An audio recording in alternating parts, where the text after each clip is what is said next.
욥기 34장 31절에서 35장 16절입니다. 키워드는 하나님은 하늘에 계신다.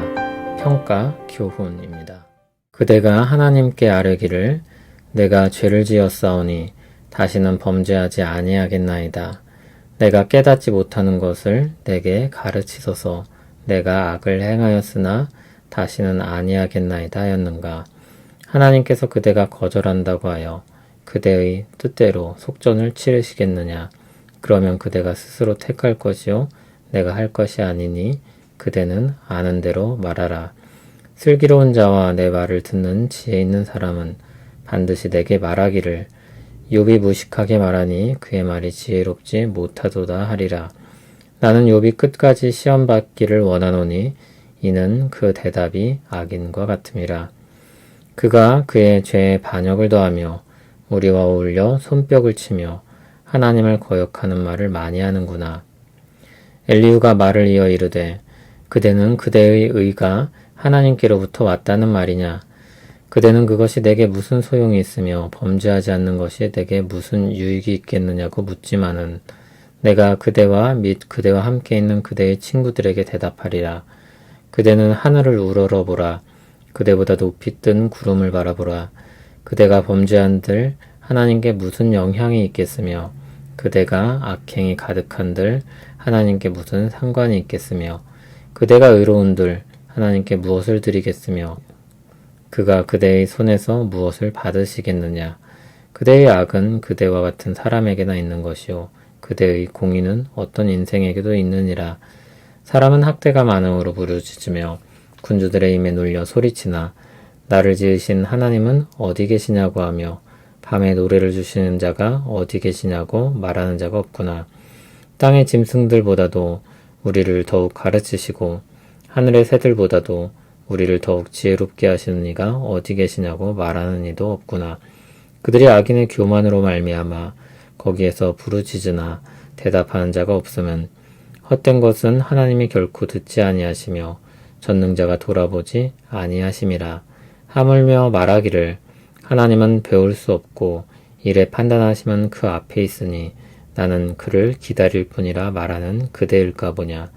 그러나 지금은 그가 진노하심으로 벌을 주지 아니하셨고 악행을 끝까지 살피지 아니하셨으므로 욥이 헛되이 입을 열어 지식 없는 말을 많이 하는구나. 아멘. 엘리후는 계속해서 욥의 잘못을 지적합니다. 엘리후가 보기에 욥은 자신의 말의 허물에 대해서 회개해야 할 것입니다. 33절에서 하나님이 욥이 옳다고 인정해야 하느냐고 묻습니다. 속전은 죄에 대한 배상금입니다. 그러니까 속전을 치른다는 것은 하나님께서 그의 말을 정당하다고 인정해야 한다는 것입니다. 그런데 하나님께서 사람에게 잘못을 하고 배상할 만한 일이 있겠습니까? 엘리후는 욥의 태도가 부당하다는 것입니다. 참고로 개역개정 성경에서 속전으로 번역한 말은 사실 원문에는 없는 말이고 의역으로 넣은 내용입니다.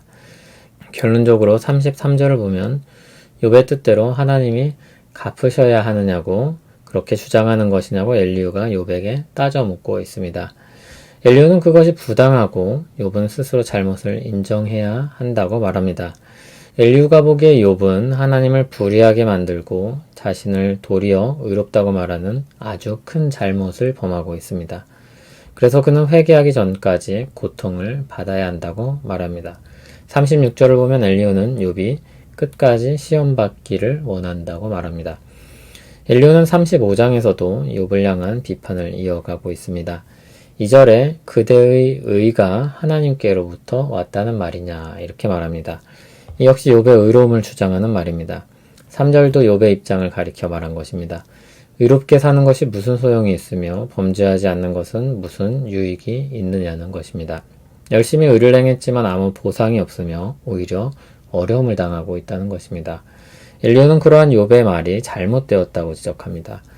5절에서 하늘을 보고 구름을 보라고 하며 사람은 그 하늘에 아무런 영향을 줄 수 없다고 했습니다.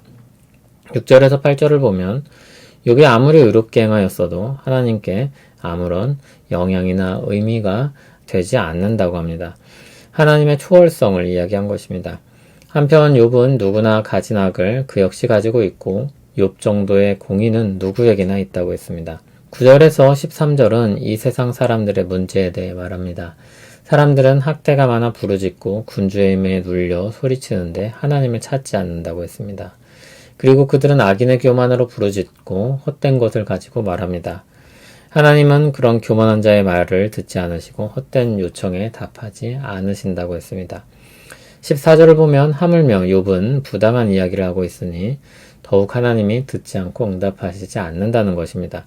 하나님을 배울 수 없고 일의 판단은 하나님께 있으니 욥은 기다리겠다고 하는데 그것은 자신의 억울함을 풀어주실 것에 대한 기대를 가지고 기다리는 것입니다. 그러나 엘리야가 보기에 그런 바람과 기대는 잘못된 것입니다. 오히려 욥이 기다리고 있는 이 기간은 하나님이 벌을 유보하고 악행을 살피고 계시는 중이라고 했습니다. 그런데 욥은 계속해서 헛된 말을 하고 있으니 엘리야가 보기에 욥은 죄악을 쌓고 있는 것입니다. 엘리야는 하늘의 일을 모르기 때문에 땅에서 얻은 하나님에 대한 지식을 가지고 말합니다. 한계 속에 살고 있기 때문에 이것이 큰 문제가 아닌 것처럼 보이기도 하지만 사실 엘리야는 하늘에 대한 무지로 말미암아 큰 잘못을 저지르고 있습니다. 하늘의 일에 대한 무지는 하나님의 입장을 왜곡하게 되고 또 형제를 괴롭게 하고 정죄합니다. 엘리야는 하나님의 의로우심을 위해 변호자로 나선 사람입니다. 어떤 영화를 보면 변호사가 자신이 변호하는 사람을 정확히 알지 못한 채 그저 이기기 위해 논리를 짜고 항변합니다. 그러나 점점 자신이 변호하는 그 일이 부당한 일이라는 것을 깨닫게 됩니다. 그에겐 사각지대가 있었던 것입니다. 엘리야가 바로 그와 같습니다. 자신의 변호가 하나님 편에서 멀어져 있다는 것을 깨닫지 못합니다. 물론 하나님이 불의하거나 잘못하셔서가 아닙니다. 그것은 전적으로 엘리야의 한계로 말미암은 것입니다. 그는 하나님 편에서 대답하려고 애쓰고 있지만 하늘의 일과 욥에 대한 지식의 부족으로 인해 잘못된 주장들을 하게 됩니다. 욥이 탄식하며 호소하면서 다소 하나님을 향해 거칠게 말했던 것은 분명 욥이 회개해야 할 것입니다. 그러나 욥을 죄로 인해 시험받고 있는 사람으로 보는 것은 잘못된 판단입니다. 하나님께서 벌을 주고 계시다는 건 역시 잘못된 판단입니다. 또한 35장 5절 아래서 말한 것처럼 하나님과 땅의 일이 아무 상관이 없는 것처럼 잘라 말한 것도 잘못입니다. 하나님의 초월성에 대해 이야기하려는 것은 좋지만 하나님은 세상을 지으시고 개입하시며 거기에 사는 백성들을 아끼고 살피시는 분입니다. 또한 세상을 재판한다는 건 역시 하나님과 세상의 일이 무관하지 않음을 반증해 주는 것입니다.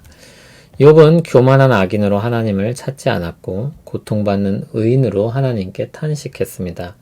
오늘 본문에서 엘리야가 한 말들에는 잘못된 부분들이 많습니다. 하나님은 하늘에 계신 하나님입니다. 그러나 우리 아버지이기도 합니다.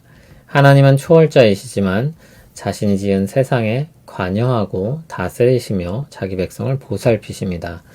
그 자비로운 사랑으로 우리를 위해 예수 그리스도를 보내십니다. 사랑스러운 사람들을 위해서 열심히 의를 위해 사는 사람들을 위해서가 아니라 죄인인 사람들을 위해서였습니다. 이 땅에 있는 죄인들을 위해 일하시는 하나님은 오직 그리스도 안에서 발견됩니다. 성령께서 눈을 열어 보이실 때 비로소 발견할 수 있습니다. 그 은혜를 발견하고 믿음으로 나온 사람들은 죄인에 대한 시각과 생각이 바뀝니다. 자신이 죄인이었다가 은혜를 입은 사람이기 때문입니다. 1만 달란트 탕감받은 자인 것입니다. 그 사람들은 용서받은 자로서 용서하며 살게 됩니다. 죄인을 바라보는 시각이 달라집니다. 모든 죄인들은 이전에 자신과 같이 은혜가 필요한 자임을 알게 됩니다. 죄인을 향한 마음과 생각과 말과 행실이 달라집니다. 비난과 조롱과 정죄가 아니라 안타까움과 용서와 기도로 바뀝니다.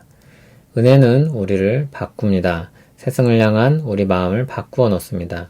그리스도 안에서 그 새로운 세상이 시작됩니다. 하늘에 계신 우리 아버지께 기도합니다. 스스로 계시며 부족함이 없으신 하나님께서 우리를 지으시고 하나님의 형상을 가진 자로서 하나님과 더불어 살게 하시니 감사합니다. 죄로 인해 하나님을 떠났으나 구원의 은혜를 베푸시어 우리에게 주신 영광을 되찾게 하시고 다시 주 안에서 주를 위해 살게 하시니 감사합니다. 은혜 받은 자로 살게 하옵소서. 예수님 이름으로 기도합니다. 아멘.